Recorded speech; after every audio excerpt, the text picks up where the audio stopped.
বিসমিল্লাহির রহমানির রহিম। শুভ সকাল সবাইকে। আজকের এই ব্লগ ভিডিওতে সবাইকে স্বাগত জানাচ্ছি। যদিও অনেকেই তীব্র সমালোচনা করতে পারেন, তারপরেও সত্য কথা বলতেই হবে, যেটা হচ্ছে জাপানের মানুষকে আমরা দেখতে পাই যে বিভিন্ন স্টেডিয়ামে খেলা দেখার পরে যে উচ্ছিষ্টগুলো থাকে, ময়লাগুলো থাকে, তারা কিন্তু পরিষ্কার করে পরিচ্ছন্ন করে যায়। কিন্তু আমরা কেন করি না? আমি যেখানে দাঁড়িয়ে আছি সেটা হচ্ছে জাতীয় শহীদ মিনার, কেন্দ্রীয় শহীদ মিনার।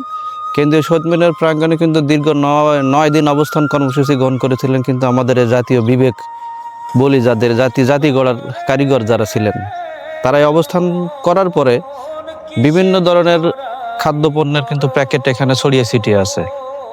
থাকা স্বাভাবিক, দীর্ঘদিন অবস্থান করলে এখানে হয়তো বাদাম খেয়েছেন, চিপস খেয়েছেন, বিভিন্ন ধরনের প্যাকেট থাকবে, এটাই স্বাভাবিক।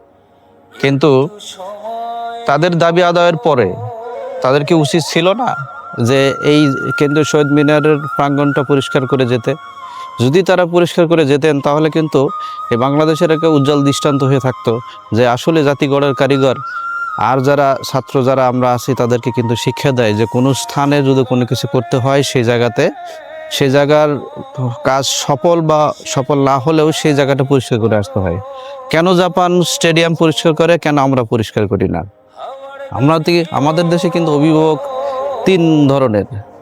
একটা হচ্ছে নিজের পিতামাতা, দ্বিতীয়টা হচ্ছে কোনো দলীয় কর্মীর বড় ভাই, আর একটা হচ্ছে জাতি গড়ার কারিগরের শিক্ষক। কিন্তু নবম দিন এই কেন্দ্রীয় শহীদ মিনার অবস্থান করার পরে যে উচ্ছিষ্টগুলো রেখে গেছেন দাবি আদায়ের পরে কিন্তু তারা এটা পরিষ্কার করেন নাই এবং এক ধরনের দৃষ্টান্ত কিন্তু স্থাপন করেন নাই, যা অত্যন্ত কি বেদনাদায়ক, অথবা কি বলবো, এটা বলার ভাষা নাই।